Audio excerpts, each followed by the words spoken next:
అందరికీ వందనాలండి. దేవుని వాక్యాన్ని మనము నేర్చుకుందాము.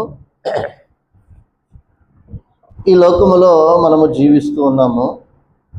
ఈ లోకములో మనము జీవిస్తున్న మనము దేవుని సన్నిధికి రావటానికి మరి మనం ముందు లెగుస్తామా, లేకపోతే ప్రకృతిలో ఉన్న జీవులు అంటే చీమ దగ్గర నుంచి తిమ్మింగలం దాకా, లేకపోతే ఇంకా అన్ని జీవులు ఏవైతే ఉన్నాయో అవి ముందు లెగుస్తాయా, మనం ముందు లెగుస్తామా? చెప్పండి. మీకు ఒక ప్రశ్న. చెప్పండి, మనం ముందు లెగుస్తామా, జీవులు ముందు లెగుస్తాయా? ఏమండి? అవే ముందు లెగుస్తాయి అన్నమాట. ఎందుకంటే వాటికి తెలుసు జీవం గల దేవుడు ఉన్నాడని, ఆయన చూస్తున్నాడని, ఆయనే వాటిని పోషిస్తున్నాడని వాటికి మాత్రము తెలుసు. కానీ మానవులైన మనం మాత్రము ముందు లెగము. 11 గంటలకు ఆరాధన అని అంటే ఇప్పటి వరకు కూడా ఇంకా పనులు చేసుకుంటూ ఉంటే దేవుడు ఎంత బాధపడతాడండి, ఒకసారి ఆలోచన చేయండి. దేవుని సన్నిధి అంటే చాలా పవిత్రమైనది, ఇది పరిశుద్ధమైనది. మనం 11 గంటల కంటే 10 గంటలకే రావడానికి మనం ప్రయత్నం చేయాలి. వచ్చి ముందుగా మనము ప్రార్థన చేసుకోవాలి, దేవుని సన్నిధిలో ప్రార్థన చేయాలి. మరి పాటలు పాడే వాళ్ళకి సహాయం చేయనాయనా, మరి వాక్యం చెప్పే వాళ్ళకి సహాయం చేయనాయనా, ఇంకా అనేక మంది మీ సన్నిధికి రావడానికి నాయనా, మరి వారంతా కూడా నాయన సమయానికి రావాలి అని మరి మనము ముందుగా వచ్చి దేవునికి మనం ప్రార్థన చేసుకోవాలండి. ఎందుకంటే ఈ యొక్క సమయం చాలా విలువైనది. దేవుని యొక్క సన్నిధికి హడావుడిగా మనము ఒక 5 నిమిషాలు ఉంది కదా అని పరిగెత్తుకుంటూ రావటం కాదు. మనం బస్ స్టాండ్కి కానీ, ఉద్యోగానికి కానీ, ఇంకా అనేకమైన వాటికి మనం ఎలా వెళ్తాము? 10 గంటలంటే 10 గంటలకి ముందుగానే 9ంటికే మనము వెళ్తాము. ఇంటర్వ్యూ ఉందనుకోండి, ఇంటర్వ్యూకి ఎలా వెళ్తాము? అరే 10 గంటలకి ఇంటర్వ్యూ అంటే 11 గంటలకి వెళ్తామా? అప్పుడు ఉద్యోగం వస్తుందా? 9 గంటలకే వెళ్తాము. అవసరమైతే 8 గంటలకే వెళ్తాము. మరి లోకపరంగా మనం ఆలోచించేస్తే వాటికి అంత విలువిస్తున్నామే, కానీ జీవము గల దేవుని సన్నిధికి మనం ఎందుకు విలువ ఇవ్వట్లేదు? అంటే మనని గద్దించేవాళ్ళు లేరనా, మనని భయపెట్టేవాళ్ళు లేరనా, మనని శిక్షించేవాళ్ళు లేరనా? మన ఎదుట మనం ఎందుకు భయపడిపోవట్లేదు? దేవుని సన్నిధికి మరి మనం పరుగులు పెడుతూ మనం ఎందుకు రాలేకపోతున్నాము? అంటే మనలో ఉన్న అవిశ్వాసము, మనలో సాతానుగాడు ఏం చేస్తున్నాడంటే పోదిగాన్లే అని ఏం చేస్తున్నాడు? ఆఫ్ చేస్తూ ఉన్నాడంటే, కొంగ చేస్తూ ఉన్నాడు అనమాట. ఎంతసేపటికి కూడా వాణ్ణి గెలిపించడానికే మనం ప్రయత్నం చేస్తున్నాం. దేవుని గెలిపించేటట్లుగా మనం నడుచుకోవట్లేదు, దేవుని గెలిపించేటట్లుగా మనము నడుచుకోవట్లేదు. 1 గంట, 1 నిమిషం, 1 రోజు అయినా దేవుని సంతోషపెట్టే బిడ్డలుగా మనం ఎదుగుతున్నామా? ఒక్కసారి మనకై మనము ఆలోచన చేసుకోవాల్సిన వారమైన ఎదురు చూస్తూ ఉంటాడన్నమాట. అందుకని మనం ఏం చేయాలంటే దేవుని సన్నిధికి సమయానికి రావటానికి మనము ప్రయత్నం చేయాలి. మనము దేవుని వాక్యంలోకి మనం వెళ్ళే ముందుగా మనము చూస్తే మనకంటే జీవులు ఏం చేస్తాయి? ముందు లెగుస్తాయి అన్నమాట. అంటే దేవుడు ఉన్నాడని వాటికి తెలుసు కాబట్టి. మరి మనము దేవుని సన్నిధికి ఎప్పుడు వస్తాము? చెప్పండి, మనం ఎప్పుడు వస్తామండి దేవుని సన్నిధికి? లేటుగా వస్తున్నాం అన్నమాట. కానీ మనము అలా లేటుగా అనేది రాకూడదు. లేటుగా వస్తే ఏమవుతామంటే మనం ఆబ్సెంట్ అయిపోతాం. దేవుని యొక్క కార్యక్రమాల్లో 5 కార్యక్రమాలు ఉన్నాయంటే అవి సంపూర్తిగా జరిగిస్తేనే. ఒక్కటి మిస్ అయినా కానీ, నువ్వు ప్రభరాత్రి భోజనంలో చేయి పెట్టినా కానీ, కానుకేసినా కానీ అది సంపూర్ణమైన ఆరాధన కాదు. నువ్వు ప్రారంభ ప్రార్థనకు ముందే ఉండాలి. ప్రారంభ ప్రార్థనలోనే అందరూ అటెండ్ అవ్వాలి. అలా అటెండ్ అయితేనే అది సంపూర్ణమైన ఆరాధన అవుతుంది.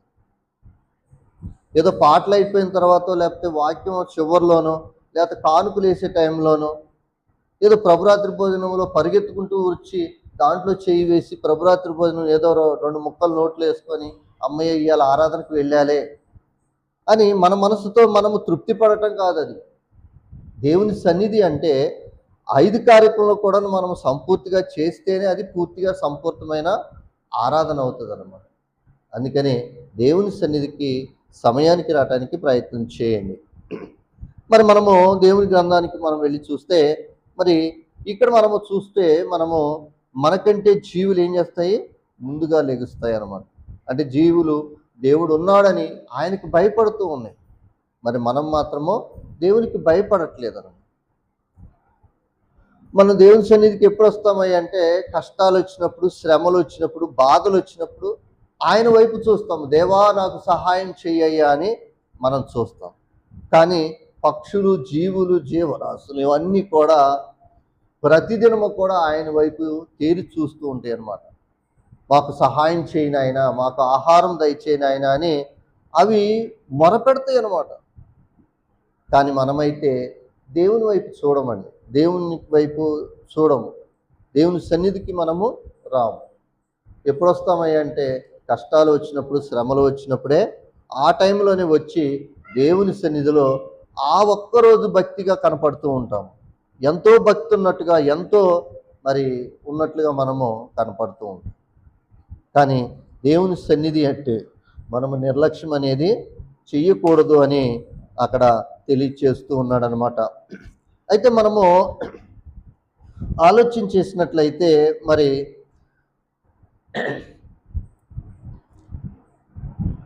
మనం ఈరోజు ఒక స్త్రీని గురించి మనం ఈరోజు గ్రంథం నుంచి మనం నేర్చుకుందామండి. అయితే మనకి తల్లిదండ్రుల నుంచి మనకి కొంతమందికి ఆస్తులు వస్తాయి, ఐశ్వర్యాలు వస్తాయి, అన్నీ వస్తాయి. కొంతమందికి ఏం చేస్తాయి అన్నమాట, తల్లిదండ్రుల నుంచి ఆస్తులు, ఐశ్వర్యాలు మరి అవన్నీ కూడా వస్తాయి. ఇంకా వాటితో పాటు ఏమొస్తాయి అంటే మరి తల్లిదండ్రుల్లో ఉన్న లక్షణాలన్నీ వస్తాయి. తల్లిదండ్రుల్లో ఉన్న లక్షణాలు ఏంటి అంటే అందము, ఇంకా అనేకమైనవన్నీ కూడా వస్తాయి. మరి ఒక బిడ్డ చాలా ఎర్రగా పుట్టింది అంటే తల్లి రంగు అయినా ఉండాలి, లేకపోతే తండ్రి ఎరుపైన ఉండాలి. అప్పుడు వాళ్ళిద్దరిలో ఒకటి వాళ్ళకి సంక్రమించడం అనేది జరుగుతుంది అన్నమాట. అంటే మనము ఆలోచన చేస్తే గ్రంథంలో కూడా ఒక స్త్రీ ఉన్నదండి. గ్రంథంలో ఒక స్త్రీ ఉన్నది. ఆమె చాలా సౌందర్యవంతురాలది. ఆమె చాలా అందము కలిగి ఉన్నదన్నమాట. ఆమె గురించి ఈరోజు మనము నేర్చుకుందాము. ఆమె పేరు ఏమిటయ్యా అంటే దుర్సిల్లా. దుర్సిల్లా నుంచి ఈరోజు మనము నేర్చుకుందామండి. దుర్సిల్లా అంటే చెట్టుకున్న మంచు అని అర్థం అన్నమాట. దుర్సిల్లా అంటే చెట్టుకున్న మంచు అని అర్థం అన్నమాట.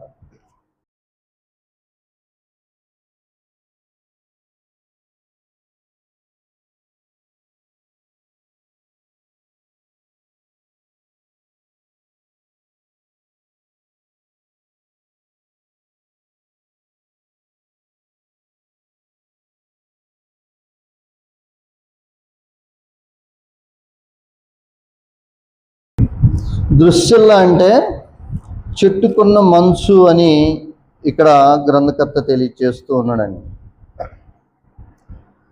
దాని యొక్క అర్థం ఏమిటంటే చెట్టుకున్న మంచు లాంటిది అని అక్కడ తెలియచేస్తూ ఉన్నమాట. ఇక్కడ సౌందర్యము అంటే ఇక్కడ మనం ఆలోచన చేస్తే అందము గురించి మనం ఆలోచన చేసినట్లయితే ఆమె చాలా అందము కలిగి ఉంటుంది అనమాట. చాలా సౌందర్యవంతుడు అనమాట. ఆమె అంత అందము ఎవ్వరు కూడా లేదనమాట. అంత అందగత్తె అనమాట. అందగత్తె అంతగా ఉన్నది కాబట్టి ఆమె అంటే కొంతమంది రాజులు పడి చచ్చిపోయిన వాళ్ళు కూడా ఉన్నారనమాట. ఆ అందాన్ని చూసి ఆ అందము కోసము ఆమె కోసము కొంతమంది రాజులు కూడా పడి చనిపోయిన వారు చాలామంది ఉన్నారు. సామెతల గ్రంథంలో మనం చదువుకుందాము. 31 వచనంలో అంటాడనమాట, అందము మోసకరము, సౌందర్యము వ్యర్థము అని అంటున్నాడు అనమాట. అందము మోసకరము, సౌందర్యము వ్యర్థము అని అక్కడ తెలియచేస్తూ ఉన్నాడు. అంటే అందము ఉండటం వలన ఏం జరుగుతుంది అనమాట? మోసం జరుగుతుంది అనమాట. సౌందర్యము వ్యర్థము అని అక్కడ ప్రసంగి గ్రంథకర్తలో అక్కడ రాయటం అనేది జరిగింది.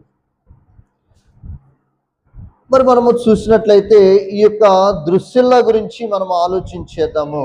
ఈమె చాలా అందము కలిగిన వ్యక్తి. ఈమె గురించి మనము ఈ యొక్క గ్రంథములో ఇక్కడ రాయటం అనేది జరిగింది. ఒకసారి మనము ఈ యొక్క ప్రస్తావన మనము ఆలోచన చేద్దాము. అపోస్తుల కార్యము 24వ అధ్యాయము 24-25 వచనాల్లో మనము ఆలోచన చేద్దాము. కొన్ని దినములైన తరువాత ఫెలక్సు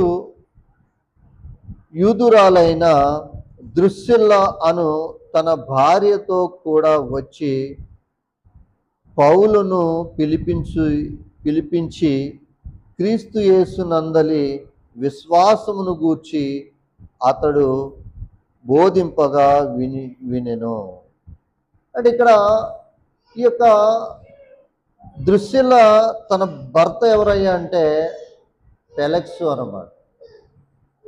ఫెలక్సు అనే ఒక రాజు అన్నమాట. అంటే ఒక గవర్నర్ అన్నమాట. ఈయన ఎవరు? ఒక గవర్నర్ అన్నమాట. అయితే ఈ యొక్క గవర్నరు ఏం చేశాడంటే ఈ యొక్క ఫెలక్సు అనే ఈ దృశ్యల అనే ఆమెను పెళ్లి చేసుకొని వాళ్ళిద్దరూ కూడా ఆ యొక్క ప్రాంతానికి రావటం జరిగింది. అంటే ఈ యొక్క యోదయ ప్రాంతానికి వచ్చారు.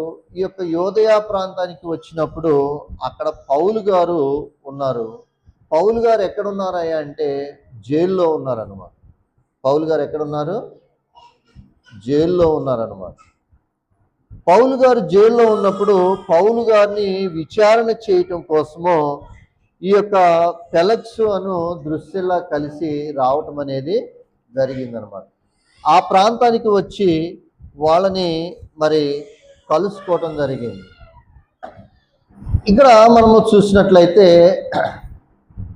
ఈ యొక్క ఫెలక్సు అలాగే దృశ్యలా కలిసి అక్కడ పౌలు గారిని విచారణ చేయటం కోసం అక్కడికి రావటం జరిగింది. అక్కడ పౌలు గారు వచ్చి వారికి ఆ యొక్క సింహాసనం మీద వాళ్ళిద్దరు కూర్చున్నారు. భార్యాభర్తలు. ఎవరిద్దరంటే ఫెలక్సు అను దృశ్యల్లా వాళ్ళిద్దరు అక్కడ కూర్చొని ఉన్నారు. పౌలు గారు వచ్చి అక్కడ వాక్యం చెప్తూ ఉన్నారన్నమాట. వాక్యం చెప్తూ ఉన్నప్పుడు అక్కడ మరి ఆ ఇద్దరికి కూడా పౌలు గారు వాక్యం వినే అదృష్టం కలిసి వచ్చింది.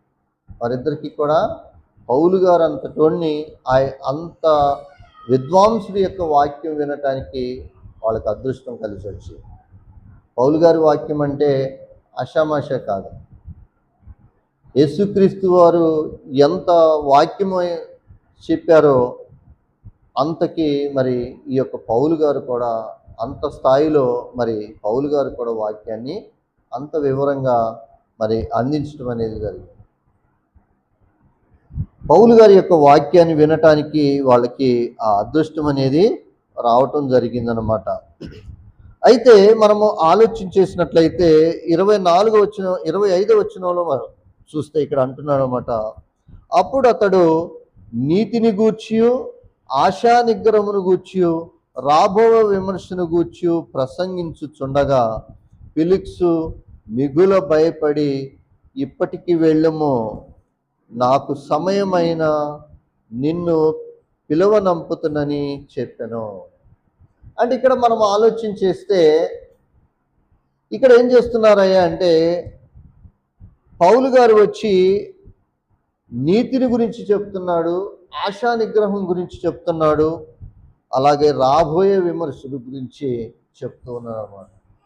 అంటే పౌలు గారు వాక్యం చెప్తున్నది ఏమిటయ్యా అంటే వాళ్ళు అక్కడ కూర్చొని ఉన్నారు, వాళ్ళ గురించే చెప్పడం అనేది జరుగుతున్నది. వాళ్ళు నీతిని తప్పారు, ఆశా నిగ్రహం లేకుండా ఉన్నారు. అలాగే వాళ్ళు ఏమయ్యారంటే వాళ్ళకి రాబోయే విమర్శన గురించి అక్కడ పౌలు గారు తెలియచేస్తూ ఉన్నారన్నమాట. అంటే ఈ యొక్క దృశ్యంలో ఏమైనదయ్యా అంటే ఈమె చాలా అందము కలిగి ఉన్నది కాబట్టి ఈమెకు ఇంతకు ముందే పెళ్ళైనది. అంటే ఒక రాజుగారితో ఈమెకు వివాహం అనేది జరిగింది. ఈ వివాహం అనేది రాజుగారితో జరిగినప్పుడు ఈ యొక్క ఫెలిక్స్ ఏం చేశాడంటే గవర్నర్ కాబట్టి ఆ యొక్క ప్రాంతానికి రావటం అనేది జరిగింది. ఆ ప్రాంతానికి వచ్చినప్పుడు ఈ యొక్క దృశ్యలాను ఆ యొక్క గవర్నర్ అయిన ఫెలిక్స్ చూశాడు. చూసి ఏం చేశాడంటే ఎట్టకైనా ఈమెను పెళ్లి చేసుకోవాలి, ఈమెను వివాహం చేసుకోవాలి, ఈమెను నా సొంతం చేసుకోవాలి, ఈమెను నా దాన్ని చేసుకోవాలి అని మరి అతడు మరి ఏం చేశాడంటే మరి ఒక ఇతను ఉంటాడు కదా, ఎవరంటే ఈయన జ్యోతిష్కుని చెప్పేవాళ్ళు ఉంటారు కదా, వాళ్ళని చెప్పించి ఎట్టకేలకు ఏదో ఒక విధంగా ఆమెను తన వైపు తిప్పుకోవడానికి ప్రయత్నం చేశాడు. ఏదో ఒక మాటలు చెప్పి ఆ ఫెలిక్స్ ఏం చేశాడంటే ఆమెను కైవసం చేసుకోవటానికి ఏం చేశాడనమాట, ఏదో కళ్ళబొల్లి మాటలు చెప్పించి మరి ఈ యొక్క ఫెలిక్స్ని పెళ్లి చేసుకోవటానికి ఆమెను ఒప్పించాడనమాట. అంటే ఈమెకు రాజుగారితో పెళ్ళైనది, ఈ దృశ్యలాకి అంతకు ముందే పెళ్ళైనది, కానీ ఈమె యూదురాలన్నమాట. ఈ యొక్క దృశ్యలా ఎవరు? యూదురాలన్నమాట. ఈ యూదురాలు మరి ఈమెకి దేవుని వాక్యం ఏమిటో తెలుసు, దేవుని చట్టం ఏమిటో తెలుసు, ఈమెకు మాత్రము ధర్మశాస్త్రం ఏమిటో తెలుసు. ఈ దృశ్యలా తప్పు చేసింది. ఒక భర్త ఉండగా ఇంకొక భర్తను పెళ్లి చేసుకొనకూడదు. ధర్మశాస్త్ర ప్రకారముగా ఒక భర్త ఉన్నప్పుడు మరొక వివాహం అనేది చేసుకొనకూడదు. కానీ ఈమె యొక్క ఆలోచన ఎలా ఉన్నదయ్యా అంటే ఒక రాజుగారిని చేసుకుంటే ఏమున్నది, ఈ రాజుగారిని చేసుకుంటే కొంతవరకే నేను ఆస్తి కలవాడిను, నేను ఆస్తివంతుని అవుతాను. అదే ఒక పెద్ద అధికారిలో ఉన్న గవర్నర్ని చేసుకుంటే ఒక హోదా ఉంటుంది, నాకు మరి ఎక్కువ ఆస్తి వస్తుంది, ఐశ్వర్యం వస్తుంది, మరి డిగ్నిటీగా ఉంటుంది. ఇవన్నీ కూడా ఆలోచన చేసి ఈ దృశ్యంలో ఏం చేసిందంటే దేవుని ఆజ్ఞను మీరి నీతికి అవినీతిగా ఏం చేసిందంటే అతన్ని వదిలివేసి ఈ యొక్క ఫెలిక్స్ను వివాహం చేసుకోవటం జరిగింది. ఆ ఫెలిక్స్ను వివాహం చేసుకొని మరి కొంతకాలము వాళ్ళు జీవించటం జరుగుతూ ఉన్నది. కొంతకాలము జీవిస్తున్నప్పుడు ఈ యొక్క మరి దృశ్యంలా మరి వాళ్ళిద్దరూ కూడా మరి వివాహం అయిన తర్వాత ఒక బిడ్డను కూడా కనటం అనేది జరిగిందన్నమాట. అయితే ఇక్కడ మనం ఆలోచన చేసినట్లయితే అసలు ఈ దృశ్యంలో అనే ఆమె ఎవరు అనేది మనము ఆలోచన చేసినట్లయితే ఈ దృశ్యంలో ఎవరు అనేది మనం ఒకసారి అపోస్తుల కార్యంలోకి మనం వెళ్ళి చూద్దాము. ఈ దృశ్యంలో ఎవరు అనేది మనం ఒకసారి ఈ యొక్క అపోస్తుల కార్యము 12వ అధ్యాయంలోనికి మనం ఒకసారి వెళదాము. అక్కడికి వెళ్ళినట్లయితే 12వ అధ్యాయము 1వ వచనంలో మనం చూసినట్లయితే అక్కడ ఎవరున్నారో ఒకసారి చూద్దామండి. దాదాపు అదే కాలమందు రాజైన హేరోదు సంఘపు వారితో కొందరిని బాధ పెట్టుటకు బలత్కారముగా పట్టుకొని, ఇక్కడ మనం చూసినట్లయితే ఇక్కడ ఎవరున్నారు? హేరోదు ఉన్నాడు అన్నమాట. ఈ యొక్క హేరోదు అనే వ్యక్తి ఉన్నాడు కదా. ఈ హేరోదు ఎవరయ్యా అంటే మరి ఈ దృశ్యంలా ఉన్నది కదా, ఈ దృశ్యంలాకి కూతురు అవుతుంది అన్నమాట. అంటే ఈ యొక్క హేరోదు అంతకుముందు ఒక హేరోదు ఉన్నాడండి. యేసుక్రీస్తు వారు పుట్టినప్పుడు మరి అక్కడ 2 సంవత్సరాలు కలిగిన ప్రతి బిడ్డను కూడా చంపమని చెప్పి ఉన్నది కదా. అక్కడ ఒక హేరోదు ఉన్నాడు కదా. ఆ హేరోదు ఈ ఆ హేరోదు కాకుండా ఇప్పుడున్న ఈ 12వ అధ్యాయంలో ఉన్న హేరోదు ఏమవుతాడంటే కొడుకు కొడుకు కొడుకు అవుతాడనమాట. అంటే ఈ యొక్క హేరోదు ఎవరయ్యా అంటే అక్కడున్న హేరోదు యొక్క కొడుకు కొడుకు అనమాట. అంటే ముది మనవడు అవుతాడు అనమాట. ముది మనవరాలు అవుతుంది అనమాట. ఈ దృశ్యంలో ఎవరు ముది మనవరాలు అవుతుంది అనమాట. అంటే కొడుకు కొడుకు యొక్క కూతురు అనమాట. అప్పటి వారు ఆ యొక్క హేరోదు యొక్క సంతానంలో నుంచి ఆమె వచ్చిన ఈ హేరోదు ఎలాంటి వాడంటే చాలా దుర్మార్గుడు అనమాట. ఇతడు చాలా దుర్మార్గుడు, ఇతడు చాలా దోషుడు అనమాట. ఆనాడు మరి హేరోదు ఏం చేశాడంటే ఇతని యొక్క పుట్టినరోజు అప్పుడు యోహాను యొక్క తలను కూడా శిరచ్ఛేదం చేశాడనమాట. కింద చదువుకుంటే ఉంటదన్నమాట. 2వ వచనంలో అంటాడనమాట. ఇక్కడ యోహానును సహోదరుడైన యాకోబును ఖడ్గముతో చంపించెను. చూసారా, ఈ యొక్క మరి యోహానును ఖడ్గము చేత చంపించాడనమాట ఈ యొక్క హేరోదు. అలాంటి దుర్మార్గుడు అనమాట ఈ యొక్క హేరోదు. అలాంటి దుర్మార్గుడు కాబట్టి అతడు ఏం చేశాడంటే అతడు దేవుని యందు భయభక్తులు కలిగి లేడు. దేవుని యందు మరి ఏమాత్రము కూడా భయము భక్తి లేకుండా ఆయన నడుచుకోవటం జరుగుతూ ఉంది. ఆ విధముగా నడుచుకుంటూ ఉన్నాడు.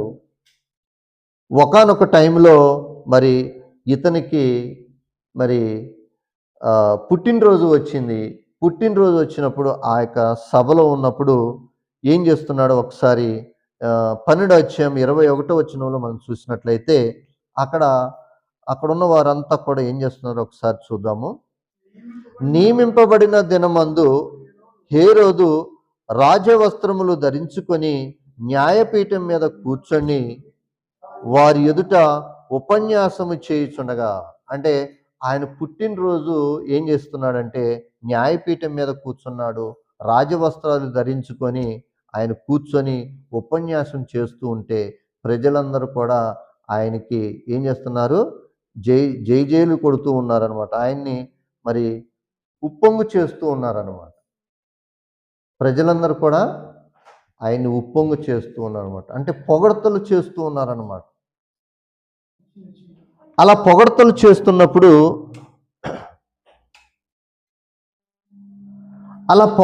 చేస్తున్నప్పుడు మరి ఆ హేరోదు ఏమనాలి, ఇదంతా నాదేమున్నది, ఇదంతా దేవుని వల్లే, దేవుని దయే అని దేవుని గణపరచాలి, దేవుని మహిమపరచాలి. కానీ దేవుని మహిమపరుస్తున్నాడా? దేవుని మహిమపరచట్లేదు. ఆ ప్రజలందరూ కూడా ఆయనకి జయధ్వనులు చేస్తూ ఉంటే ఆయన పొగుడుతూ ఉంటే ఇంకా ఆనందంతో మళ్ళా చెప్పండి అని అలా అంటున్నాడే తప్ప ఇదంతా ఈ యొక్క నాది కాదు, ఇదంతా దేవునిది అని దేవుని గణపరచట్లేదు ఆయన. అలా దేవుణ్ణి గణపరచనందును అలాగా దేవుణ్ణి అతను మహిమపరచట్లేదు. దేవునికి ఇవ్వవలసిన ఘనత దేవునికి ఇవ్వట్లేదు. అతను తప్పు చేస్తూ ఉన్నాడు హేరోదు. అతను గర్వంగా విర్రవీగుతూ ఉన్నాడు. అలా విర్రవీగుతూ ఉన్నప్పుడు దేవుడు ఏం చేశాడంటే ఒక దూతను పంపించి, కింద చదువుకుందాము 22వ వచనము, జనులు ఇది దైవస్వరమే గాని మానవ స్వరము కాదని కేకలు వేసిరి. అది దైవస్వరం అని అనుకుంటున్నారు. ఆయన ఉపన్యాసం చేస్తున్నప్పుడు, ఆయన ప్రసంగిస్తున్నప్పుడు ప్రజలందరూ ఏమనుకుంటున్నారంటే ఇది దైవస్వరం కాదు, ఇది మానవ స్వరమే అని ఆయన్ని ఏం చేస్తున్నారు, పొగుడుతూ ఉండేసరికల్లా దేవునికి కోపం వచ్చేసింది. దేవుణ్ణి ఆయన మహిమపరచలేదు కాబట్టి దేవుడు ఏం చేస్తున్నాడో చూద్దాం. 23వ వచనము, అతడు దేవుణ్ణి మహిమపరచనందున వెంటనే ప్రభుదూత అతనిని మొత్తెను గనుక పురుగులు పడి ప్రాణము విడిచెను. చూసారండి, ఆ యొక్క హేరోదు ఏం చేశాడంటే దేవుణ్ణి మహిమపరిచే విషయంలో దేవుణ్ణి మహిమపరచకుండా తన్ను తాను పొగుడుకుంటూ తన్ను తాను పెంచుకుంటూ ఉన్నాడన్నమాట. ప్రజల చేత జయధ్వనులు చెప్పుకుంటూ తన్ను తానే పొగుడుకుంటూ ఉన్నాడన్నమాట. అలా ఉండేసరికల్లా దేవునికి కోపం వచ్చి దేవుడు ఏం చేశాడంటే ఆయన్ని పురుగులు పడి ప్రాణం విడిచేటట్లుగా ఆయన్ని మొత్తటం జరిగిందన్నమాట. మన విషయంలో కూడా దేవుణ్ణి మనము మహిమపరిచే వారముగా ఉండాలి. దేవుణ్ణి ఘనపరిచే వారముగా ఉండాలి. నీకు ఆస్తి ఉండొచ్చు, ఐశ్వర్యం ఉండొచ్చు, అందం ఉండొచ్చు, ఇంకేదా ఉండొచ్చు. అలా ఉన్నప్పుడు దేవుణ్ణే మహిమపరచాలి, దేవుణ్ణే ఘనపరచాలి. కానీ ఇదంతా నా శక్తి, నా స్వశక్తి అని మనకు మనమే డబ్బాలు కొట్టుకోకూడదు. అలా డబ్బాలు కొట్టుకోవడం వలన ఏమవుతుందంటే దేవునికి కోపం వచ్చి దేవుడు దూతను పంపించి అతన్ని మొత్తటం అనేది జరిగింది. పురుగులు పడి చనిపోవటం జరిగిందనమాట. అంటే ఈ యొక్క దృశ్యంలో కూడా తెలుసు దేవుడు తన తండ్రి ఎలా చనిపోయాడు, తన తండ్రి దేవుని ఘనపరచనందుకే చనిపోయాడు అని ఆమెకు కూడా తెలుసు. కానీ ఈ యొక్క దృశ్యంలో ఏం చేసిందంటే దేవుణ్ణి ఘనపరచట్లేదు, దేవుణ్ణి మహిమపరచట్లేదు, దేవునికి వ్యతిరేకంగా ప్రవర్తిస్తూ ఉన్నది.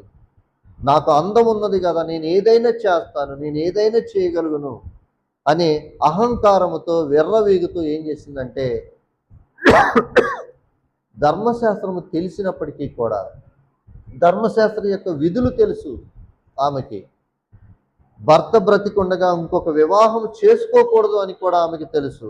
అయినప్పటికీ కూడా ఆమె యొక్క స్వలోభము కోసము, ఆమె యొక్క అందము, మరి అతడు నన్ను ఇష్టపడుతున్నాడు కాబట్టి రాజు దగ్గర ఉంటే నాకేమొస్తుందిలే, ఒక గవర్నర్ చేసుకుంటే నాకు ఇంకా హోదా పెరిగిద్ది, నాకు ఇంకా అధికారం పెరిగిద్ది, నాకు ఇంకా ధనము ఐశ్వర్యం ఇవన్నీ పెరుగుతాయి అనే ఆలోచనతో ఆమె దేవుని యొక్క మాటను ధిక్కరించి ఆమె ఏం చేసిందంటే ఆమె మరి ఆ యొక్క ఫెలిక్స్ను వివాహం అనేది చేసుకోవటం జరిగింది.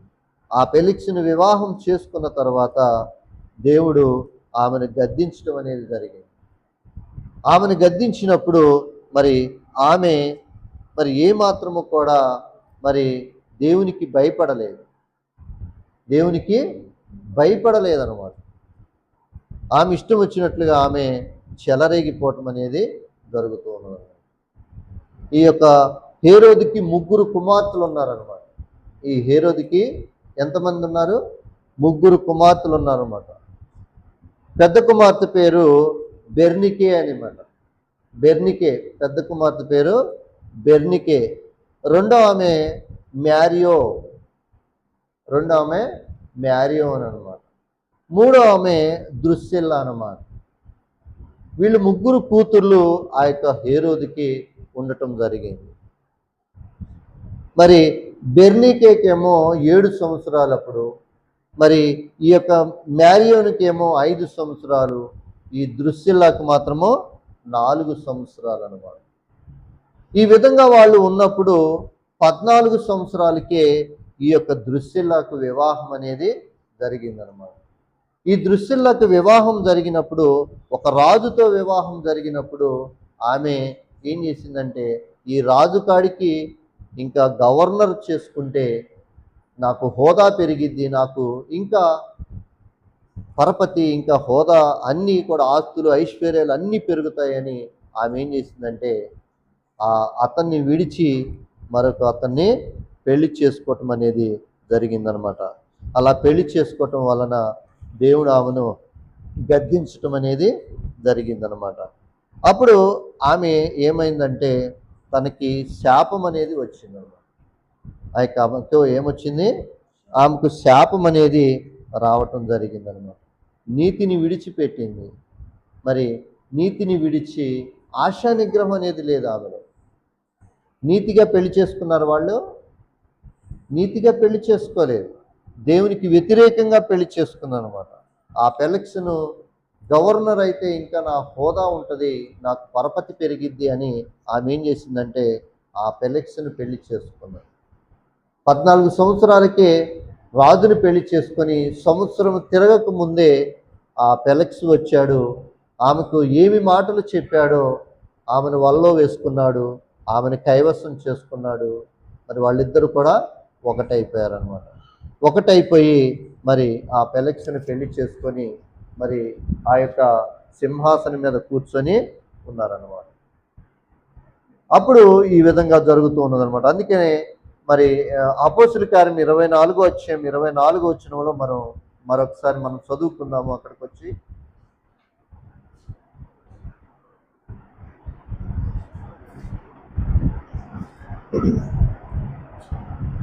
కొన్ని దినములైన తరువాత ఫెలిక్సు యూదురాలైన ద్రుసిల్లాను తన భార్యతో కూడా వచ్చి పౌలును పిలిపించి క్రీస్తు యేసునందలి విశ్వాసమును గూర్చి అతడు బోధింపగా వినెను. యేసుక్రీస్తు వారి గురించి మరి పౌలు గారు చెప్తూ ఉన్నారన్నమాట. పౌలు గారు చెప్తున్నప్పుడు వాళ్ళిద్దరు కూడా వింటూ ఉన్నారన్నమాట.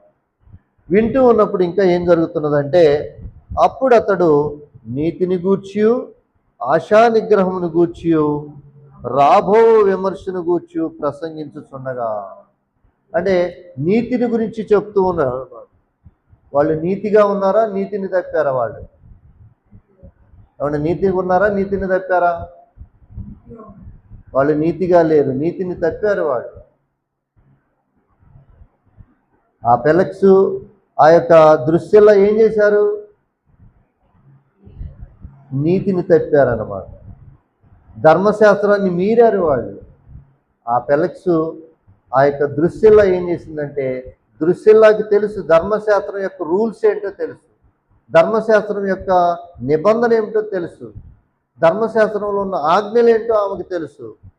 కానీ భర్త బ్రతికుండగానే ఆమె మరొక భర్తని పెళ్లి చేసుకోవటం, అది నీతి కాదు, అవినీతి అన్నమాట. అంటే తన యొక్క స్వలోభము కోసము, తన యొక్క అందాన్ని కోసము, నాకు అందం ఉన్నది, నాకు ఇంకెవరైనా వస్తారు అనే అహంకారంతో ఏం చేసిందంటే, భర్తను విడిచి ఇంకా హోదాలో ఉన్న ఆ యొక్క గవర్నర్ చేసుకుంటే ఇంకా హోదా పెరిగిపోద్ది, ఇంకా నాకు పెరిగిపోతుంది, నా స్థాయి పెరిగిపోతుంది అనే ఆలోచనతో మరి ఆమె నీతి తప్పి ధర్మశాస్త్రాన్ని ఉల్లంఘించి ఏం చేసిందంటే, ఆమె అక్కడ మరి వివాహం అనేది చేసుకోవటం జరిగింది. అలా నీతి తప్పారు కాబట్టే పౌలు గారు వచ్చి వాళ్ళని గురించి చెప్తూ ఉన్నాడు అనమాట. అక్కడ నీతిని గూర్చి ఆశా నిగ్రహం గూర్చి, ఆశా నిగ్రహం లేదండి వాళ్ళకి. ఇది నాకు చాలులే, ఇంతటితో నేను తృప్తి పడతాలే అని ఆ యొక్క దృశ్యంలో అనుకోలేదు. ఆశా నిగ్రహం అనేది లేదు, నిగ్రహించుకునే ఆ స్థాయి లేదు ఆమెలో. ఏం చేసిందంటే, ఇంకా గవర్నర్ చేసుకుంటే ఇంకా నా హోదా పెరిగిద్ది అనే ఆలోచనతో ఏం చేసిందంటే, ఆశా నిగ్రహం లేకుండా ఆమె ప్రవర్తించడం అనేది జరిగిందన్నమాట. అలాగ జరిగినప్పుడు వాళ్ళిద్దరూ కూడా వివాహం చేసుకోవటం జరిగింది. వాళ్ళిద్దరూ అక్రమంగా వివాహం చేసుకోవటం జరిగింది. అలా జరిగిన తర్వాత కొంతకాలం అయిన తర్వాత వాళ్ళు ఒక ప్యాలెస్లో, అంటే ఒక బిల్డింగ్లో ఒక సాట ఉంటూ ఉన్నారు. అలా ఉన్నప్పుడు దేవుడు ఏం చేశాడంటే, మరి వాళ్ళు అక్కడ ఆ ప్రాంతంలో ఉన్నప్పుడు పక్కనే అగ్నిపర్వతం అనేది ఒక పర్వతం ఉన్నది. ఆ పర్వతం దగ్గరనే వాళ్ళు ఆ ఇంట్లో ఉంటూ ఉన్నారు. ఆ ఇంట్లో ఉన్నప్పుడు ఆ అగ్నిపర్వతం ఒక్కసారిగా పేలిపోయి ఆ యొక్క లావంతా వాళ్ళ మీద వచ్చి ఆ బిల్డింగ్ మీద పడి వాళ్ళు అక్కడ చనిపోవటం అనేది జరిగింది. అంటే నీతిగా ఉన్నంత వరకు దేవుడు కాపాడుతూ ఉంటాడు, నీతి తప్పితే దేవుడు చేయి విడిచేస్తాడు.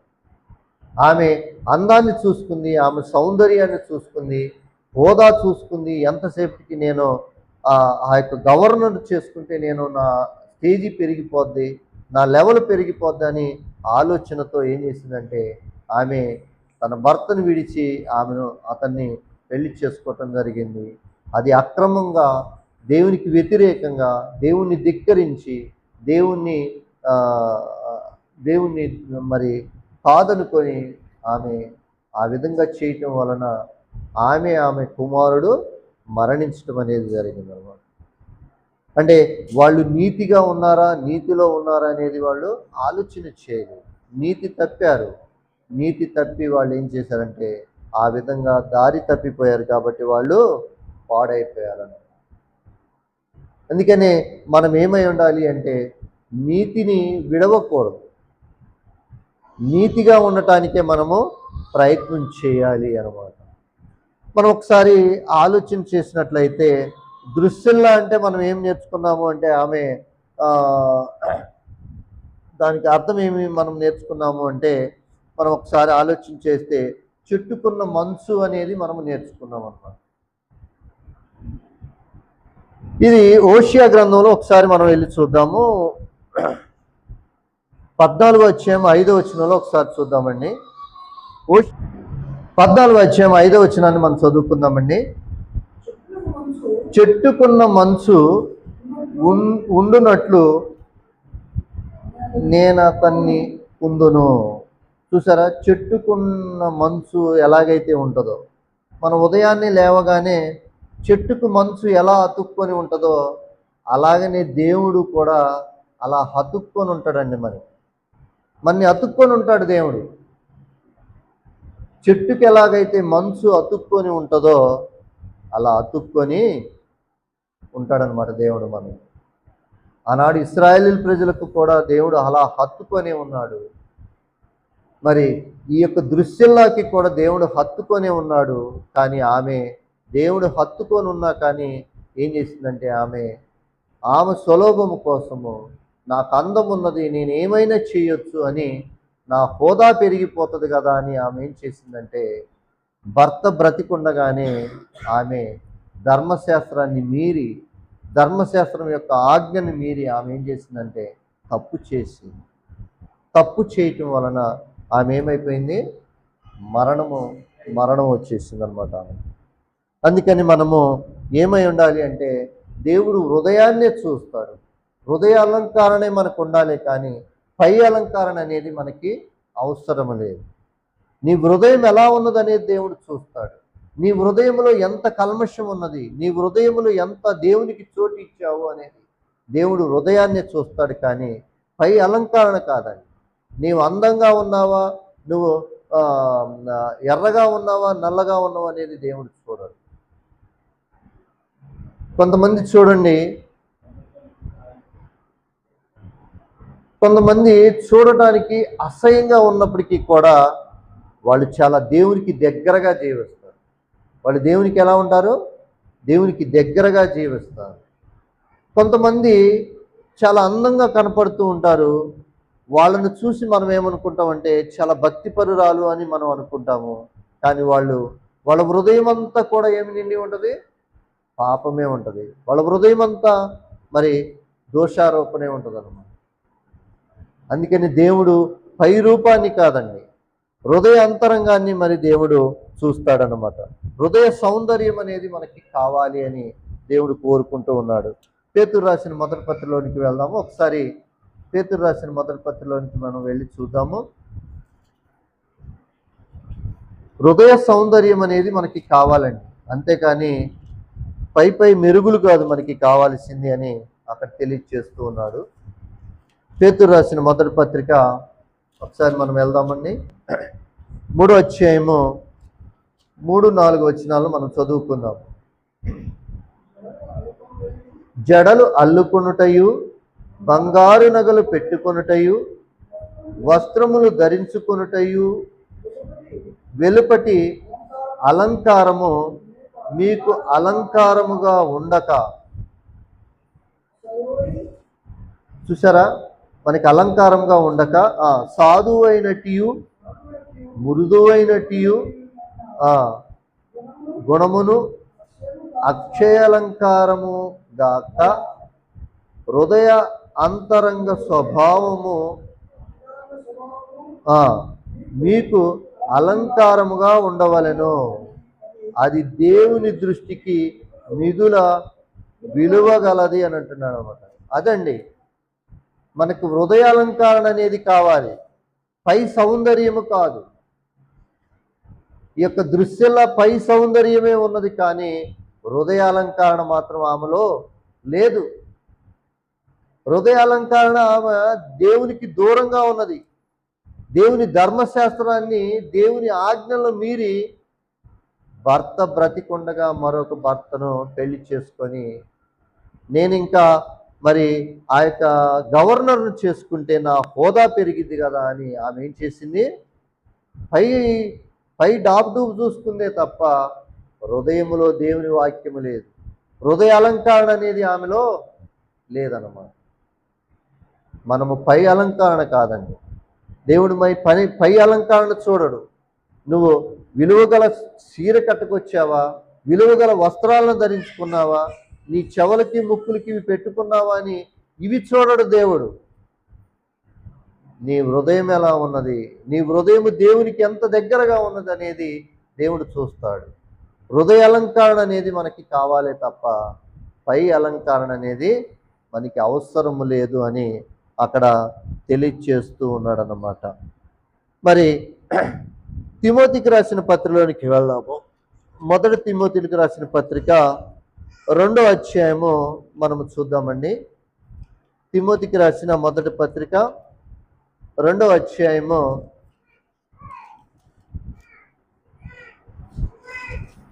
9-10 వచనాలను మనం ఒకసారి ఆలోచించాము. 9-10 వచనాలను మనము ఆలోచన చేద్దాము. తిమోతికి రాసిన మొదటి పత్రిక 2వ అధ్యాయము 9-10 వచనాలను మనం చదువుకుందామండి. పేజీ నెంబరు 191 పేజీ అండి. సీతారాములు గారు దొరికిందా? మరియు స్త్రీలను అణుకువయు స్వస్థ బుద్ధియు గలవారై ఉండుడి. స్త్రీలు ఎలా ఉండాలి? అణుకువ కలిగి ఉండాలండి, స్వస్థ బుద్ధి కలిగి ఉండాలి. స్త్రీలు ఎలా ఉండాలి? అణుకువ కలిగి ఉండాలి, ఒదిగి ఒదిగి ఉండాలండి స్త్రీలు. అణుకువ, స్వస్థ బుద్ధి కలిగి ఉండాలని దేవుడు తెలియచేస్తూ ఉన్నాడు. తగుమాత్రపు వస్త్రములు చేతనే గాని జడలతోనైనను బంగారముతోనైనను మృత్యములతోనైనను మిగులగల వెలగల వస్త్రములతోనైనను అలంకరించుకొనక. అంటే విలువైన వస్త్రాలను వేసుకోవాల్సిన అవసరం లేదండి. చాలామంది చూడండి, దేవుని సన్నిధికి వచ్చి ఖరీదైన వస్త్రాలని వేసుకొని వస్తారు. అది వేసుకొని రావడమే కాకుండా నలుగురికి చూపించి మెప్పు పొందుకుంటారు. ఇదిగో నా చీర చూడు ఎంత బాగుందో అని మెచ్చుకునేటట్లుగా వాళ్ళు ప్రవర్తిస్తూ ఉంటారు. వాళ్ళ దృష్టి అంతా దేవుని వాక్యం మీద ఉంటుందా, లేకపోతే ఆ చీర మీదే ఉంటుందండి? చెప్పండి, ఎవరు ఆలోచన చేయండి. విలువగల వస్త్రాలు వేసుకొని వస్తారు, వచ్చి నలగకుండా చూసుకోవడానికి ప్రయత్నం చేస్తూ ఉంటారు. వాళ్ళ దృష్టి అంతా కూడా దేవుని వాక్యం మీద లేకుండా ఇగో ఈ విలువగల వస్త్రాల మీదే పెట్టుకుంటూ ఉంటారు అన్నమాట. అందుకని పౌలు గారు చెప్తూ ఉన్నారన్నమాట, మీరు దేవుని సన్నిధికి వచ్చినప్పుడు మరి అణుకువగలిగి స్వస్థబుద్ధి గలవారై తగుమాత్రపు వస్త్రముల చేతనే గాని జడలతోనైనను బంగారముతోనైనను ముత్యములతోనైనను మిగులగల వెలగల వస్త్రములతోనైనను అలంకరించుకొనక దైవభక్తి గలవారమని చెప్పుకొనుచు స్త్రీలకు తగినట్టుగా సత్క్రియల చేత తమ్మును తాము అలంకరించుకొనవలెను. చూసారా ఏమంటున్నాడు? దైవభక్తి గలవారమని చెప్పుకొనుచు స్త్రీలకు తగినట్లుగా.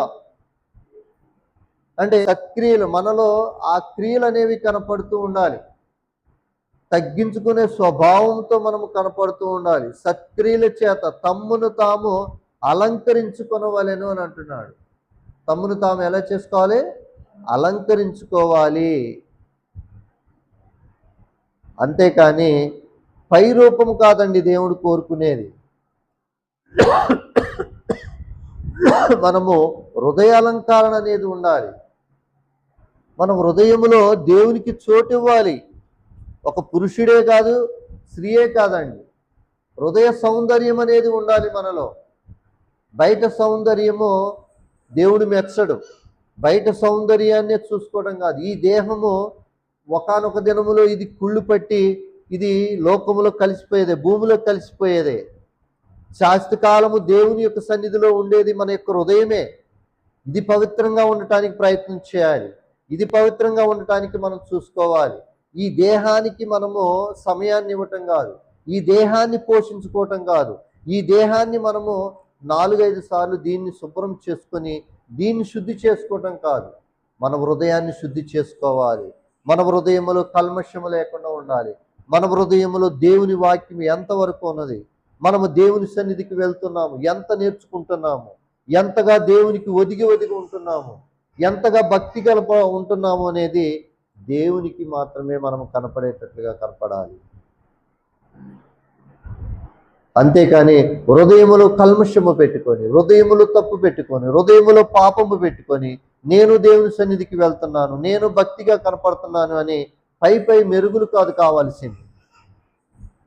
దేవునికి కావాల్సింది హృదయం అండి. హృదయము పవిత్రంగా ఉండటానికి మనం ఉండాలని అక్కడ తెలియజేస్తున్నాం. ఈ దృశ్యంలో హృదయం ఎలా ఉన్నది? దృశ్యంలో పై అలంకారనే చూసుకుంటున్నది, పై హోదాయే చూసుకుంటున్నది, పైదే మరి డాప్సరిగా ఉండటానికి ఇతను కాబట్టి ఇంకొక అతన్ని చేసుకుంటే ఇంకా హై లెవెల్కి వెళ్ళిపోతామని ఆ యొక్క దృశ్యంలో ఏం చేస్తుందంటే, గవర్నర్ చేసుకుంటే నాకు ఇంకా హోదా పెరిగిపోద్ది, నా డిగ్నిటీ పెరిగిపోతుంది, నా యొక్క అందచందాలు పెరిగిపోతాయి అని పై యొక్క ఈ శరీరాన్ని ప్రేమించి ఈ శరీరం మీదే ఆమె ఎక్కువగా ఆలోచన చేసిందే తప్ప దేవునికి భయపడలేదు. దేవుని యొక్క దృష్టిలో పాపం చేసింది, దేవుని దృష్టిలో నీతిని ఉల్లంఘించింది, నీతికి అవినీతిగా ఆమె ప్రవర్తించింది. అందుకని దేవుడు ఆమెను మొత్తాడు. వాళ్ళ యొక్క వంశమంతా కూడా అలాగనే ప్రవర్తించారు. దేవునికి భయపడట్లేదు. వాళ్ళ తల్లిదండ్రులు, వాళ్ళ తాతలు కూడా దుర్మార్గులు అన్నమాట. ఆ విధంగా ఉన్నారు. ఇకనైనా ఆమె తల్లిదండ్రులను చూసి, తల్లిదండ్రులు తండ్రి దేవుని గణపరచనందుకే నా తండ్రి చనిపోయాడే, నేనైనా దేవుని గణపరచాలి, దేవుని ఇష్టానుసారంగా నేను జీవించాలి, దేవునికి దగ్గరగా నేను జీవించాలి అని ఆమె యొక్క జీవితాన్ని ఏమైనా మార్చుకున్నదా? మార్చుకోలేదు.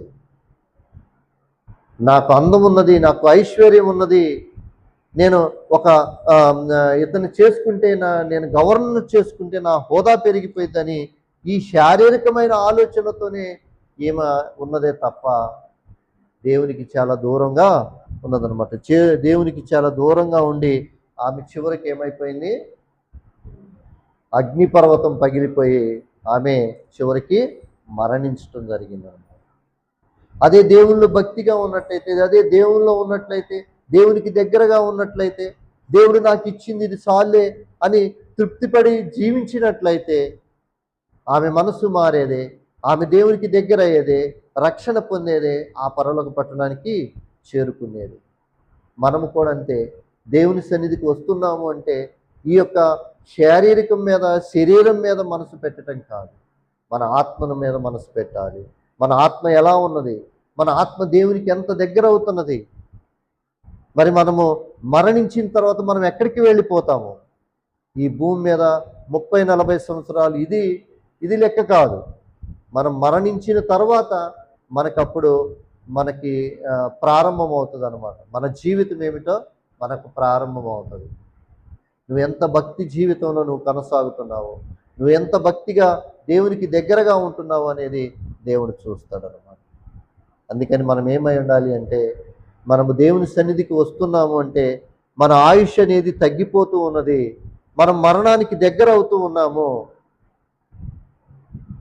మరి మన జీవితం ఏమిటి, మనము భక్తి జీవితంలో ఎంత ఎదిగాము అని మనకై మనము ప్రశ్నించుకోవాలి. మనకై మనము మరి దేవుని సన్నిధిలో ఎదగటానికి మనము ప్రయత్నం చేసుకోవాలి. మరి భూమి మీద మనము జీవిస్తున్నాము అంటే ఆస్తి ఐశ్వర్యాలతో మనము ఇది పెరుగుతుందే తప్ప మన ఆత్మ విలువ పెరగట్లేదు. మన యొక్క ఆత్మలో ఉన్న మరి భక్తి అనేది మనకి పెరగట్లేదు. చాలామంది చూడండి, శరీరానికే విలువ ఇస్తున్నారు. ఈ శరీరం పోషించుకోవడానికి బిల్డింగులు కట్టుకుంటున్నారు, మేడలు, మిద్దెలు, కారులు, ఇంకా మరి ధనము, సంపద, వీటి కోసమే పోరాడుతూ ఉన్నామే తప్ప ఈ శరీరం కోసమే మనము జీవిస్తున్నామే తప్ప మరి దీంట్లో ఉన్న ఆత్మ పరిస్థితి ఏమిటి? మనలో ఉన్న ఆత్మకి మనము శాంతినిస్తున్నామా? మనలో ఉన్న ఆత్మను మనం సంతోష పెడుతున్నామా? శరీరం సంతోష పెట్టేటట్లుగా శరీరము సుఖాన్ని చూసుకుంటున్నామే తప్ప మన హృదయంలో దేవుడు ఉన్నాడు, దేవుని సంతోష పెట్టాలి, దేవుడు చెప్పినట్లుగా మనం నడుచుకోవాలి, దేవుని ఆజ్ఞల ప్రకారంగా మనం నడుచుకోవాలి అని మనకై మనము ప్రశ్నించుకొని భక్తి జీవితంలో మనం ఎదగటానికి మనము ప్రయత్నం చేయాలి. ఈ శరీరం అనేది ఇవాళ ఉంటుంది, రేపు ఉండదండి. ఇది శరీరము, ఇది మట్టిలో కలిసిపోయేది. దీనికి విలువ ఇవ్వటం కాదు, దీని వెనకున్న హృదయంలో ఉన్న దేవునికి మాత్రము విలువ ఇవ్వాలి. ఆయన చెప్పినట్లుగా మనము నడుచుకోవాలి. ఆయన చెప్పినట్లుగా మనము మన భక్తి జీవితాన్ని మనము ముందుకు సాగిపోతూ మనము ముందుకు వెళ్ళవలసిన వారమే. కానీ మరి ఈ లోకములో మనము ఏది కూడా ఈ యొక్క అందచందాలు మన వెంట రావు. ఆ పాట పాడదామా ఒకసారి? నీకంటూ ఏమున్నది. ఫస్ట్ శరణం పాడుకుందామండి. మార్పు చెందవా నీవు మార్పు చెందవా అనే పాట పాడుకుందాము. మార్పు చెందవా నీవు మార్పు చెందవా, నీ మనసును మార్చుకోవా, నీ బ్రతుకును మార్చుకోవా. అనుకూల సమయం ఇదియే అని ఎరిగి మారు మనసును పొందవా. అనుకూల సమయం ఇదియే అని ఎరిగి మారు మనసును పొందవా. మార్పు చెందవా నీవు మార్పు చెందవా, నీ మనసును మార్చుకోవా, నీ బ్రతుకును మార్చుకోవా. ఎన్నాళ్ళు నీవు జీవించినా గాని ఏమున్నది ఈ లోకంలో, ఎన్నాళ్ళు నీవు చేసిన క్రియలన్నిటికీ తీర్పున్నది పైలోకంలో. ఎన్నాళ్ళు నీవు జీవించినా గాని ఏమున్నది ఈ లోకంలో, ఎన్నాళ్ళు నీవు చేసిన క్రియలన్నిటికీ తీర్పున్నది పైలోకం. మూడో శరణం పాడుతున్నాము. ఆత్మను చంపక దేహాన్ని చంపే మనుషులకు భయపడకయ్యా. ఆత్మతో పాటు నీ దేహాన్ని చంపే దేవునికి భయపడవయ్యా. ఆత్మను చంపక నీ దేహాన్ని చంపే మనుషులకు భయపడకయ్యా. ఆత్మతో పాటు నీ దేహాన్ని చంపే దేవునికి భయపడకయ్యా. నీ ఆస్తి అంతస్తు నీ అంద చందాలు నీ వెంట రావెన్నడు.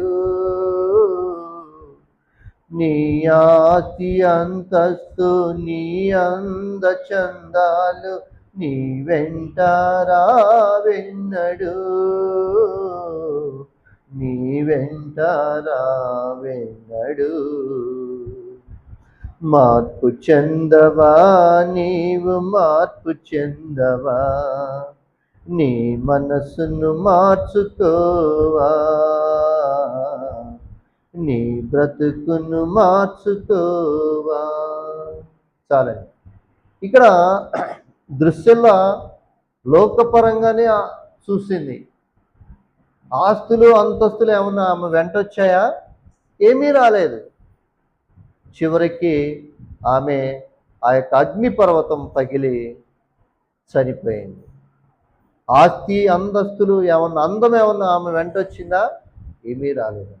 అందుకని భూమి మీద మనము జీవిస్తున్న మనము ఏం చేయాలి అంటే దేవునికి దగ్గరగా, దేవుని చెప్పినట్లుగా, దేవుని మనసు మెచ్చుకునేటట్లుగా మనము కూడా నడుచుకొని ముందుకు సాగిపోవాలి. కానీ దుర్శిల్లలాగా ఇగో లోకములు ఏదేదో సంపాదిద్దాము, ఏదేదో చేద్దాము అని ఆ యొక్క సులోభాలకు మనము వెళ్ళి మన ఆత్మను మనము నరకానికి అప్పగించే వారంగా మనం నడుచుకోకూడదు. చక్కగా దేవుని యొక్క మాటలను మీరు శ్రద్ధగా విన్నందుకు మీ అందరికి కూడా వందనాలు తెలియజేస్తూ నా యొక్క అంశాన్ని ముగిస్తున్నాను. మీ అందరికీ వందనాలు. అందరికీ వందనాలు.